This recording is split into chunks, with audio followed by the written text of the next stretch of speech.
cordiales amigas y amigos, bienvenidos a un programa más de Tesis y Antítesis, un espacio de debate donde un tema, dos asambleístas e ideas claras son los componentes principales. Usted nos ve y nos escucha a través de la televisión legislativa, canal 42 en Quito, 27 en Guayaquil y 22 en la ciudad de Cuenca. También a través de la radio de la Asamblea Nacional con presencia en todas las provincias del país. También puede seguirnos en internet en envivo.asambleanacional.gov.es. Como siempre, saludamos a los asambleístas Virgilio Hernández, quien representa a la provincia de Pichincha por el movimiento Alianza País. ¿Cómo está usted? Bien, un gusto siempre estar en este programa. Y también, por supuesto, Luis Fernando Torres, legislador por la provincia de Tungurahua, por la Alianza Partido Social Cristiano Cambio. Muchísimas gracias, qué gusto estar aquí. El 12 de noviembre de este año, la Corte Nacional de Justicia ratificó que la empresa petrolera transnacional Chevron Texaco era culpable de la contaminación en una amplia zona de la Amazonía ecuatoriana. La indemnización que determinó la justicia ecuatoriana ronda los 9.600 millones de dólares. Sin embargo, la empresa transnacional tiene una demanda contra el Estado ecuatoriano presentado en un tribunal de arbitraje de La Haya, en donde se exige que sea el Estado ecuatoriano quien deba pagar la indemnización que establece la justicia. Pero para entrar en debate, Chevron Texaco, vamos a ver el siguiente video preparado por el equipo de producción de Tesis y Antítesis. El enfrentamiento entre el Estado ecuatoriano y la transnacional Chevron Texaco inició en 1993, cuando los 3.000 afectados por la contaminación presentaron una demanda contra Texaco en Cortes de Estados Unidos.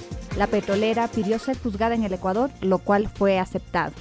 Para el 2011, la Corte de Sucumbíos condenó a Texaco a pagar 8.646 millones de dólares, suma que se duplicaría si no pidiese disculpas públicas, lo cual no lo hizo. En el 2012, la Corte de Sucumbíos confirma la sentencia, pero la transnacional Chevron Texaco presentó un recurso de casación ante una instancia superior. En este mismo año, el 22 de noviembre, el recurso de casación se admite en la Corte Nacional de Justicia y el caso Chevron pasa a la Sala de lo Civil y Mercantil.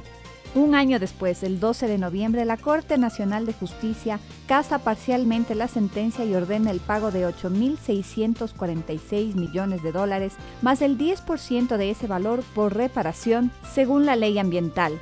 Se deja sin efecto las disculpas públicas condicionadas. En el año 2013, el pasado 13 de noviembre, Chevron Corporation reacciona y califica el fallo de ilegítimo e inejecutable. Señala que el proceso en la Corte de Sucumbíos es nulo. Con estos antecedentes podemos comenzar ya el debate. Asambleísta Torres, iniciamos con usted. Bueno, el conflicto por ahora es básicamente jurídico. Existe un laudo del Tribunal Arbitral de La Haya que dice todo lo contrario de lo que dijo hace poco la Corte Nacional de Justicia. El laudo arbitral del Tribunal Arbitral de La Haya sostiene que en materia de derechos colectivos y derechos difusos, el asunto quedó resuelto cuando el Estado ecuatoriano suscribió el acta transaccional final ese tiempo con Texaco en 1995 y se formalizó en 1998. La sentencia ecuatoriana de la Corte de Justicia, sentencia de casación, en cambio, dice que sí pueden los demandantes reclamar por violación básicamente a derechos colectivos y derechos difusos. En el concepto, el laudo arbitral de La Haya, dictado en el mes de septiembre del 2013, y el fallo de la Corte de Casación, expedido en noviembre del 2013, tan solo con 2 meses de diferencia, son en el contenido completamente distintos. ¿Puede el laudo ejecutarse? Sí. ¿Puede la sentencia ejecutarse? Sí. El asunto básicamente radica si es que en los hechos mismos y según las circunstancias propias del Ecuador y el mundo internacional van a ser eficaces tanto el laudo como la sentencia ecuatoriana. Por lo tanto, la discusión al momento en el ámbito estrictamente jurídico gira alrededor de los efectos que tiene el laudo sobre los derechos colectivos y los derechos difusos y lo que sostiene la Corte Nacional de Justicia en la misma materia.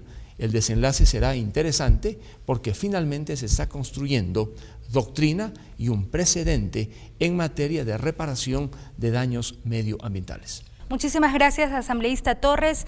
Asambleísta Hernández, su turno tiene 2 minutos. Sí, creo que es importante primero ubicar a la ciudadanía de qué es lo que se trata y de qué versa la demanda que efectivamente tienen ciudadanos ecuatorianos contra la transnacional Chevron.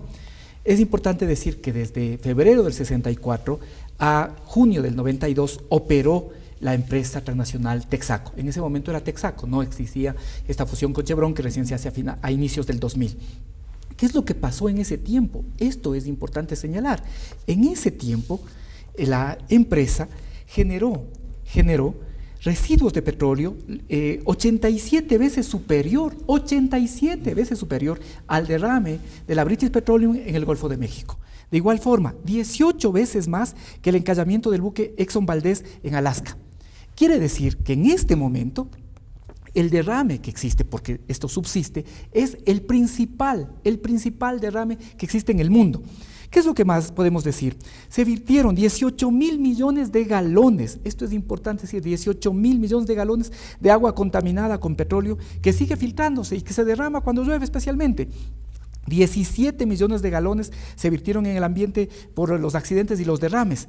Se produjo la contaminación de 480.000 hectáreas que afectó a la vida humana, a la vida silvestre, afectó el ecosistema y básicamente numerosos casos de cáncer. ¿Sabe qué es importante señalar?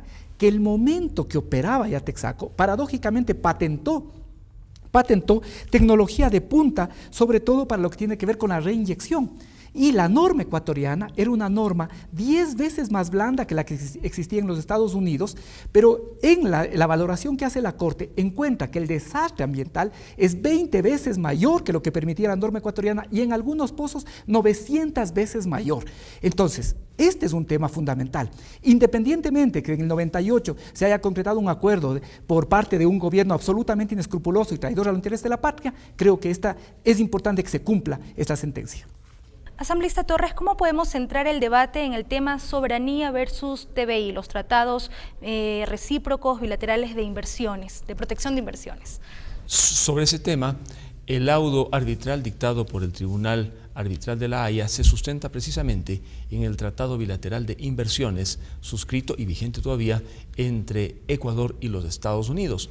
Alega la petrolera Chevron que se ha violado efectivamente ese tratado bilateral de inversiones y es por ello que con jurisdicción y por supuesto competencia el Tribunal Arbitral dictó el laudo que es en la práctica completamente distinta de la sentencia dictada por la Corte Nacional de Justicia. En todo caso, vale aclarar, y así señala la Corte Nacional de Justicia, que la empresa Texaco, cuando fue demandada en Cortes Americanas, no quiso someterse a la jurisdicción de Estados Unidos y aceptó someterse a la jurisdicción ecuatoriana, de tal modo que los jueces ecuatorianos al final resultan competentes para tratar el tema. La discusión de fondo tiene que ver con lo que mencionaba Virgilio, ese acuerdo transaccional celebrado en 1995 y prácticamente formalizado en 1998 que liberó de responsabilidades a Texaco luego de la remediación que hizo. ¿Qué efecto tiene?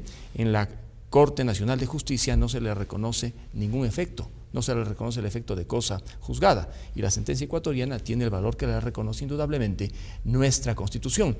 En cuanto a los daños, efectivamente que hubo daños y hubo contaminación. Cualquier actividad petrolera genera esos niveles de contaminación. Lo que Chevron ha tratado de discutir en cortes ecuatorianas es que el daño o la contaminación ambiental que ellos produjeron la remediaron. Después dicen se hizo cargo Petroecuador, por lo que Petroecuador debería responder desde 1995 en adelante. Sin embargo, en la sentencia de casación se desecha también completamente esa importante alegación hecha por la multinacional Chevron. Asambleísta Hernández, la misma pregunta, ¿cómo centrar este debate en TBI versus soberanía? Sí, creo que hay una cosa que es fundamental señalar, y es que cuando se establece este acuerdo, esta acta de finiquito entre el gobierno ecuatoriano de ese entonces, del 98, septiembre del 98, y la empresa Texaco, hay que señalar y hay que reiterar que ese acuerdo se lo hace de una manera absolutamente contraria a los intereses de la patria. ¿Sabe qué es lo absolutamente desconcertante? Que en enero del mismo año, en enero de 1998, la Subsecretaría de Protección Ambiental les advierte al Estado ecuatoriano y dice que ese acuerdo es un acuerdo absolutamente antipatriótico, que viola todo principio de derecho y que sobre todo está en contra de los intereses ecuatorianos. Entonces, no queda y no se puede esperar más de un gobierno como el que efectivamente representó Maguad. No se podría esperar que defienda ni los intereses de la patria ni los intereses de miles de afectados. Y esta es una cosa importante: la demanda no es una demanda del Estado, es una demanda de ciudadanos particulares que se ven afectados. Ahora, obviamente este es un problema de geopolítica mundial, es un problema del poder de las transnacionales y del poder al que básicamente recurren a través de los tratados bilaterales de inversión. Los tratados bilaterales de inversión se han convertido en el mecanismo, yo diría, de extorsión a los pueblos por parte de las transnacionales. Por eso, en el 2011, mire que había un dato importante, que en el 2011 existían más de 3.000 tratados bilaterales de inversión y había crecido hasta el 2011, desde 38, que eran aproximadamente menos de 50, que se contaba a inicios de la década del 90, habían crecido a 450 los conflictos que tenían de estados con transnacionales y que se resolvían a través de aparentes arbitrajes. Esto es efectivamente lo que vivíamos. Obviamente, en casi todos esos casos, o en la mayor cantidad de casos, se actuaba en contra de los intereses de los estados, consumiendo recursos que son de la sociedad. Listo, muchísimas gracias, asambleísta Hernández. Vamos calentando ya el ambiente de debate, pero vamos a un corte y al regresar, ¿qué opina la ciudadanía sobre este caso? Y también hablaremos sobre la campaña La mano sucia de Chevron, iniciada en septiembre de este año por el gobierno nacional. Vamos a un corte.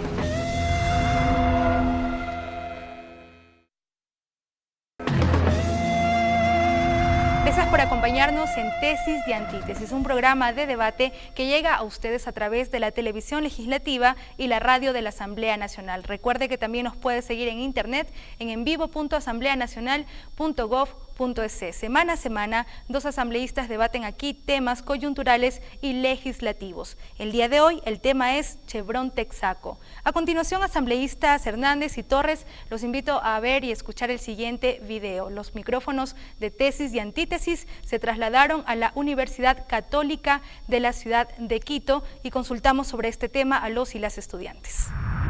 Bueno, creo que la extracción petrolera fue un gran avance en ciertas épocas, pero es hora de que cambiemos nuestra mentalidad y veamos nuevos mecanismos para obtener recursos, ya que la naturaleza en cierto momento se va a acabar y la extracción petrolera no es toda la solución. Podemos seguir siendo un país que dependa de las materias primas. Pienso que es realmente necesario pensar en nuevos recursos para que esto cambie y podamos evitar el daño al medio ambiente. Es una actividad importante la extracción de petróleo aquí en el Ecuador. Digamos que el gobierno ahora se basa en eso, su economía en el Ecuador en estos momentos. Me parece una bendición que tiene Ecuador, pero la cosa está en manejar bien esos recursos. Como estudiante de medicina puedo hablar desde mi carrera y veo que siempre hay deterioro de la salud en cualquier contexto donde se hable o se maneje del petróleo. O sea, no me parece algo muy bien de parte del presidente, porque primero critica la extracción de petróleo por parte de Chevron, ensuciándose al mano y diciendo, miren, hicieron un mal trabajo y explotaban el petróleo y toda la cosa. Y según eso creo yo que da como que a entender que quiere dar una vista ecológica de lo que él siente, pero a la vez aprueba los proyectos del Yasuní para que exploten los bloques que estaban en la zona intangible, lo cual me parece un poco hipócrita de su parte. La solución creo que no es la extracción, deberíamos buscar otro tipo de fuentes, porque si el Ecuador bien es un productor de muchas materias y en este caso del petróleo, me parece que en realidad nuestra economía no se va a solucionar, sin contar que además el petróleo es un recurso que pronto se va a acabar. Es que es una actividad que sí ha dado mucho ingreso al país, sin embargo ha sido una actividad que no ha sido regulada como debe de ser.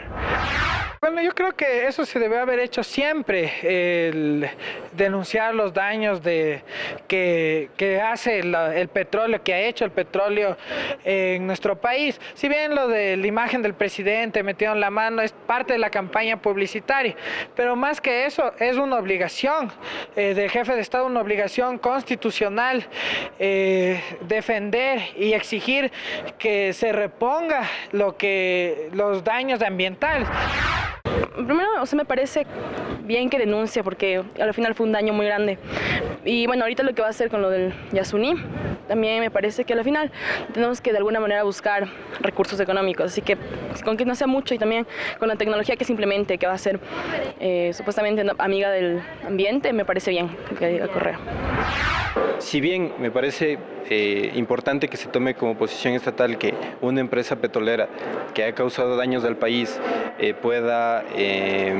debe responder por los daños que ha causado, yo creo que repitiendo la misma historia a través de otra explotación, yo creo que no se va a resolver y se va a pasar otro gobierno y va a meter la misma mano en el Yasuní y va a suceder lo mismo. Estas fueron las opiniones de los y las estudiantes de la Universidad Católica aquí en la ciudad de Quito. Iniciamos con usted, asambleísta Torres. ¿Cuál es su opinión sobre lo que ha dicho la gente al ser consultada? Bueno, la preocupación de ellos, la preocupación de todos. Si hay contaminación, tiene que haber reparación. Si hay víctimas de contaminación, estas víctimas tienen que ser plenamente reparadas. El asunto simplemente es quién repara. La sentencia de la Corte Nacional de Justicia indica que debe ser Chevron. El fallo, o el laudo más bien dicho, del Tribunal Arbitral de La Haya, de alguna manera le excluye a Chevron en este tipo de reparaciones e indemnizaciones. En todo caso, en la sentencia, luego de revisar los informes periciales, la Corte Nacional de Justicia acepta que cerca de 880 pozos fueron los contaminados, igualmente que en productos contaminantes se alcanzó un volumen que bordea prácticamente los 8 millones de metros cúbicos. Se trata entonces de una contaminación de gran volumen. La empresa Chevron dice, nosotros ya reparamos cuando Texaco estaba a cargo, y más bien es Petroecuador la que tiene que ser acusada por malas prácticas y por no haber hecho las reparaciones y las restauraciones correspondientes. En todo caso, las evidencias que reposan en el sistema judicial ecuatoriano y que han sido conocidas por la Corte Nacional de Justicia señalan indudablemente a una empresa responsable de ello. A mí lo que me preocupa, más allá del tema, digamos, jurídico, es la forma como se ha venido llevando el asunto. Tan mal se ha llevado a nivel internacional, digamos, que esto ha servido especialmente para que la empresa demandada Chevron utilice una estrategia prácticamente de contraataque y defensa para desfigurar de una u otra manera los reclamos del Ecuador y los justos reclamos precisamente de quienes han sido víctimas de la contaminación. La campaña de la mano manchada, la mano sucia, me parece absurda, porque le vinculan a la justicia y así se desdibuja la justicia ecuatoriana. Por otras vías, creo que el Ecuador debió haber llevado adelante una campaña que permita defender, digamos, la integridad de la justicia ecuatoriana y no permitir ningún tipo de cuestionamiento a nuestra justicia. Muchísimas gracias, asambleísta Virgilio Hernández, su opinión sobre lo que se consultó y lo que dijeron los estudiantes consultados. A ver, básicamente yo quisiera rescatar dos cosas que dijeron los estudiantes y que me parece adecuado recoger. Primero, que efectivamente teníamos un problema de inadecuado cumplimiento de las normas, que con este discurso de fomentar la inversión, de atraer la inversión y de pensar que esta inversión tiene que ser a cualquier costo, se dejaba de lado el ordenamiento jurídico ecuatoriano y se permitía a las transnacionales que hagan prácticamente lo que quieran. Primera cosa que me parece importante.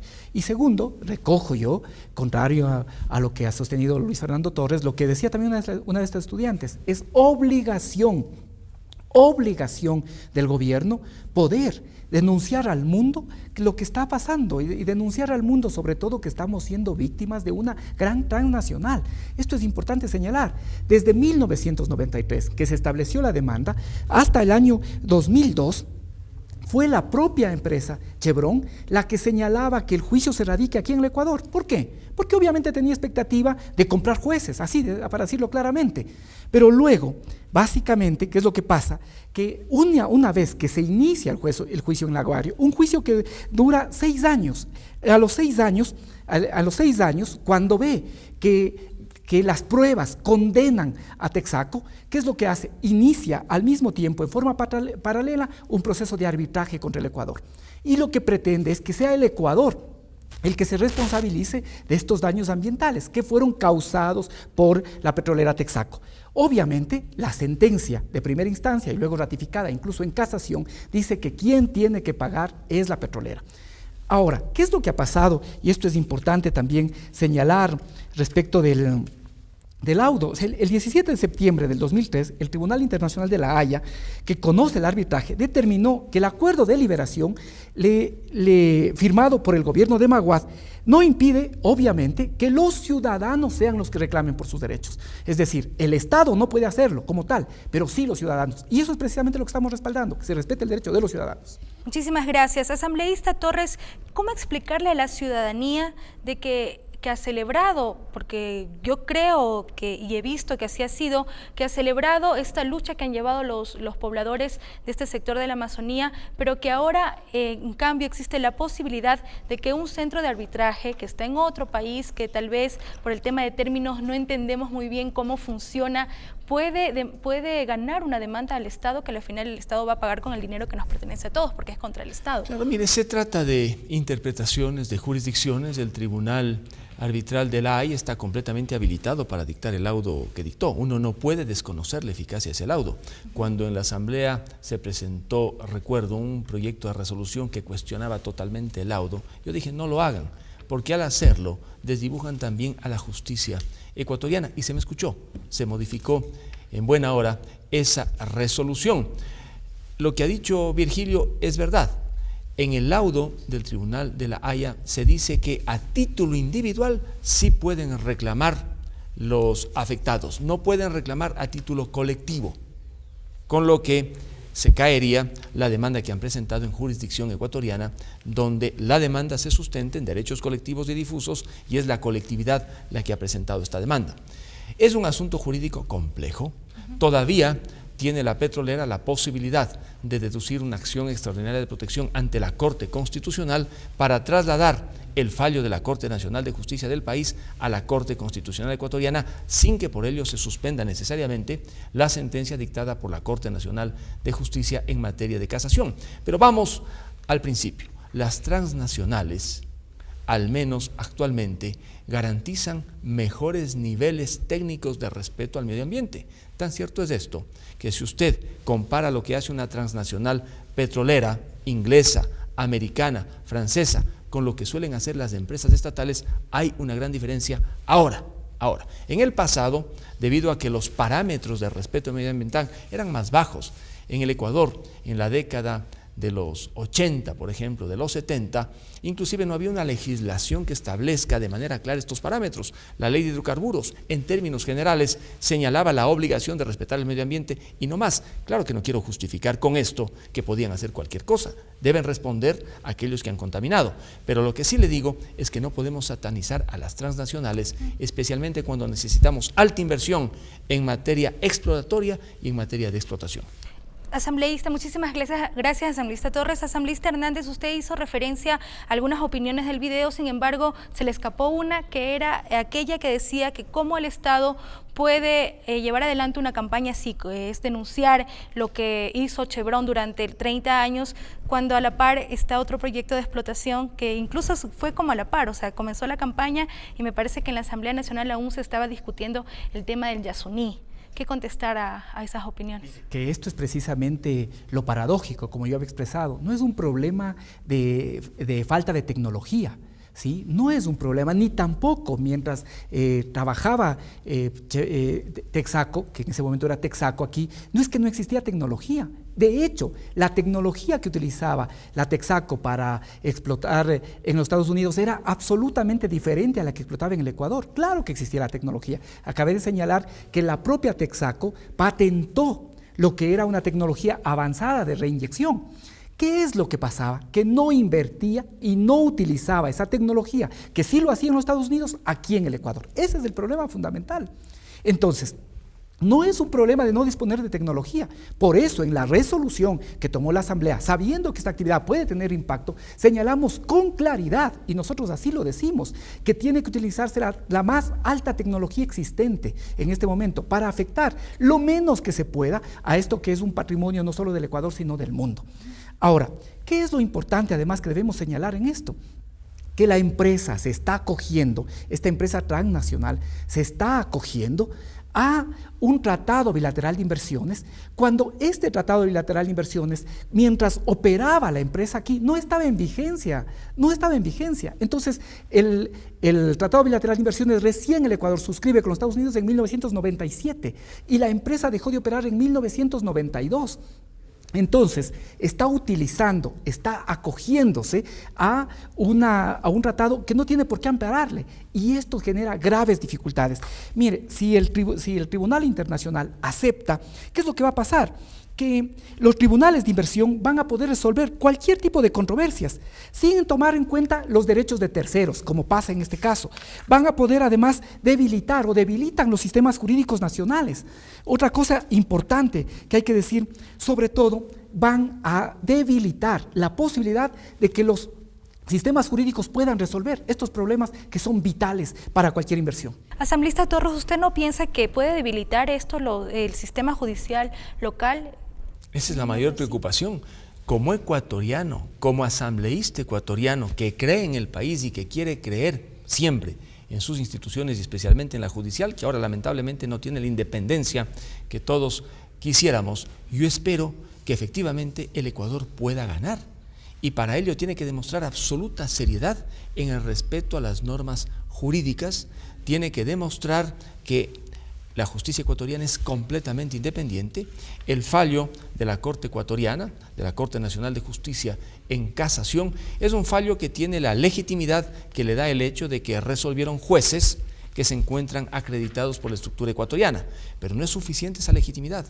La legitimidad se tiene que ir construyendo a medida que se logre entender que los fundamentos, las motivaciones de la sentencia en el ámbito jurídico y en el ámbito fáctico se encuentran debidamente sustentadas. Yo he leído completamente la sentencia, tiene 224 páginas, inclusive voy a comentarla. La encuentro que está bastante bien fundamentada, pero deja ciertos temas bastante sueltos, no profundiza. Uno de ellos tiene que ver con la retroactividad de la Ley de Gestión Ambiental, particularmente el artículo 42, que fue el artículo que habilitó a las víctimas para presentar la demanda con la Chevron. Esa ley entró a regir en 1999. Por lo tanto, una de las decepciones de la Chevron fue la de que cómo podían sustentar la demanda en una ley de 1999 cuando los daños se habían producido antes. Allí existen una serie de versiones para demostrar que antes habían normas, hay principios para que las víctimas efectivamente ejerzan su derecho. Allí, por ejemplo, encuentro una motivación insuficiente de la Corte Nacional de Justicia. Debieron haber estudiado un poco más y hubiésemos tenido una mejor sentencia en ese punto, que es uno de los puntos centrales de la sentencia. Chevron argumenta ante la Haya de que existe esta vinculación entre el gobierno y los demandantes. ¿Usted ha visto que el gobierno se ha entrometido, por así decirlo, en este proceso judicial? Bueno, mire, fuera ya de la sentencia de la Corte Nacional de Justicia, indudablemente que existen una serie de, no sé si pruebas, evidencias, indicios de algunas conexiones. La famosa película Cruz, que fue la que utilizó la Chevron en Corte Americana para demostrar cruces de correos entre abogados, para demostrar ciertas conexiones, ciertas reuniones, pues conducían efectivamente a indicar lo que usted dice. Pero al final la Corte Nacional de Justicia ha dicho que eso no sucedió. Y como la Corte Nacional de Justicia, nos guste o no nos guste, es la Corte ecuatoriana, prácticamente uno tiene que atenerse a esa versión final de la Corte Nacional de Justicia. En todo caso, quiero indicarle que para mí lo importante es que la independencia judicial sea precautelada al máximo. Han cometido errores repetidos que le han ensuciado a la función judicial ecuatoriana, y precisamente esos errores han sido capitalizados por los adversarios, en este caso la Chevron, para decir no hay independencia en la justicia ecuatoriana. No sigan cometiendo los mismos errores, dejemos que la justicia sea completamente independiente y allí no habrá ninguna duda sobre cualquier fallo que dicte un tribunal ecuatoriano. ¿Y usted cree que la campaña La Mano Sucia de Chevron no debería seguir? Mire, el Ecuador tiene derecho indudablemente a hacer una campaña para defender lo que tiene que defender. No me gusta a mí el contenido y la forma de esa campaña porque veo que desdibuja los esfuerzos que se pueden internamente hacer precisamente en beneficio de las víctimas o de sancionar a quienes ocasionaron la contaminación. Asambleísta Hernández tiene en este momento 3 minutos para poder argumentar y contestar algunos de los argumentos que ha dicho el asambleísta Luis Fernando Torres. ¿Cuáles serían? Mire, en primer lugar, obviamente, hay que desvirtuar, y yo en eso más bien celebro poder tener un acuerdo. Creo que esta es una causa de Estado, esta es una causa en la que debemos estar, más allá de los matices que podamos tener, debemos estar por fuera de lo que pueden ser los intereses políticos, porque lo que se está disputando son miles de millones de dólares que afectarían de manera crucial a la economía ecuatoriana. Entonces, creo que es importante señalar y decir varias cosas aquí. ¿Qué es lo que dice o cuál es el argumento central de la transnacional? Que existió denegación de justicia, que no hay posibilidad de defenderse adecuadamente aquí en el Estado ecuatoriano y además que no se respetó el debido proceso. ¿Qué es lo que pasa si nosotros vemos esto que señala la transnacional con los datos? Vemos que el Estado ecuatoriano, en primer lugar, obviamente que es responsable como Estado de la aplicación del debido proceso, porque de lo contrario esto podría conllevarle demandas. Segundo, si uno ve los datos entre el 2000 y el 2007, Ecuador, el Estado, perdió más casos que los que ganó en la justicia ecuatoriana. Muchos fallos en contra del Estado ecuatoriano. En el 2011 también perdió casos tributarios llevados por empresas como Repsol de España o Andes Petroleum de China. Perdió una propia subsidiaria, ¿no es cierto?, de Texaco, y otras compañías ganaron importantes casos relacionados con impuestos a la renta contra el gobierno. En el 2002, la propia Texaco ganó contra petición del gobierno que se desestimen 3 casos. En fin, nosotros podríamos ver y podríamos señalar que generalmente es el Estado el que pierde incluso en las propias cortes, de tal manera que no podemos decir que el gobierno incide sobre cada uno de estos fallos cuando vemos que son las propias cortes ecuatorianas que muchas veces les dan la razón a las propias empresas transnacionales, de tal manera que no se sostiene este argumento que señala a la empresa. Y no podemos olvidarnos ni un solo minuto que estamos peleando contra poderosas empresas. Solo para poner ejemplos, ¿no es cierto? El presupuesto de Chevron, el presupuesto que va a tener, que tiene Chevron, ni siquiera el presupuesto, sino lo que tiene en el mercado bursátil, es 7 veces más, 7 veces mayor que lo que va a tener el Ecuador como presupuesto general del Estado en el 2014. Entonces estamos peleando, y esta es una batalla que peleamos contra poderosas transnacionales, y por eso se requiere que asumamos esto como una causa de Estado y que podamos efectivamente defender los intereses de los ecuatorianos, porque ahora lo que pretenden es que sea el Estado no solo el que pague, sino adicionalmente el que pueda resarcir, dicen, a la empresa transnacional. Esto es inaceptable. Y ahora, una campaña mediática como la que se está llevando a cabo con la mano sucia de Chevron, ¿cómo puede cambiar un laudo arbitral? Pero a ver, yo creo que aquí hay un elemento vital que hay, y es que existe una conciencia planetaria respecto del tema de los derechos de la naturaleza y la necesidad de preservación y de que quienes causaron daño ambiental puedan pagar. Lo que está pasando ahora, y creo que esta es una iniciativa absolutamente loable del gobierno, el empujar esta campaña, primero, denuncia y devela todas las presiones de las transnacionales. Segundo, sensibiliza al mundo. Ahora ya no solo somos los ecuatorianos, sino distintos actores en el mundo que vienen y que constatan que el daño ambiental de Texaco Chevron efectivamente está aniquilando las posibilidades de vida de quienes viven ahí y en general está atropellando los intereses de la patria. Y así es como ponemos el punto final a este debate. Sobre la mesa, el caso Chevron Texaco. Gracias por seguirnos en Tesis y Antítesis. Recuerde que usted puede visitar o puede seguir nuestras redes sociales, que se las vamos a dar después del siguiente corte.